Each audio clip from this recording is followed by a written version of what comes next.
Thomas the Tank Engine and Friends, Tank Long Stories, Episode 1.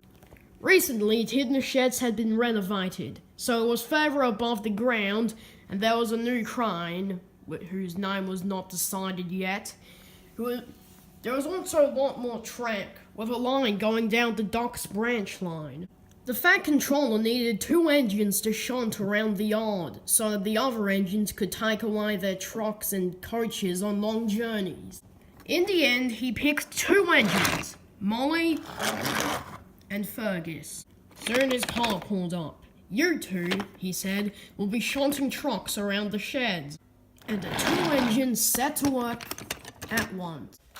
Everything was going pretty well until one day, Molly was supposed to shunt some trucks around to the turntable, but the points weren't set right, and she ended up on the ramp. When Molly realized her mistake, she pulled back in, but suddenly the coupling snapped, and the trucks went down the ramp.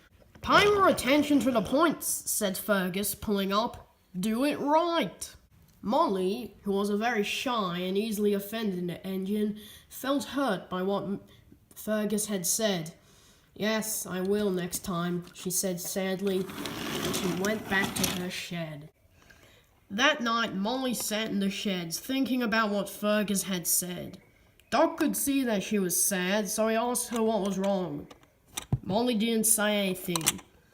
Doc decided that he should focus on going to sleep instead of worrying about what was wrong with Molly. The next day, Molly had to shunt some trucks down to Hidmouth Station, where Doc's branch line was. She was so busy thinking about what Fergus had said and trying to do things right, she didn't realize that the points weren't set right again.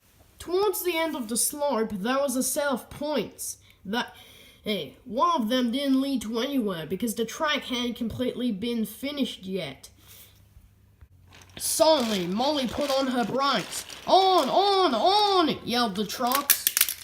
Suddenly, the trucks fell off, and Molly was hanging there. Meanwhile, Fergus was resting when a guard ran up to him. "Fergus," said the guard, "we have to save Molly. She's come off the rails." Fergus soon came puffing to find Molly had nearly fallen off the edge. He soon coupled up to her and pulled back in. Just then, Doc was about to head to his branch line when he saw them. "Oh dear," said Doc. "You'll have to help them if you want to get to your branch line," said his driver. And so he did. Soon, the 3 engines were able to pull out of there with their combined power. Soon the points were set right again, so the 3 engines were up there again, then suddenly a gust of wind blew them back down. The 3 engines were fast approaching Doc's branch line. "Quick," said Fergus, "apply your brakes." So they did, and they stopped just before they reached Bulgy's Bridge. That night, Fergus, Doc and Molly were resting in the sheds again. "I'm sorry about what I said," said Fergus. "I didn't realize how you were. And I didn't mean to mess up those trucks the other day," said Molly.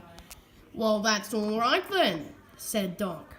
And the 3 engines soon went to sleep.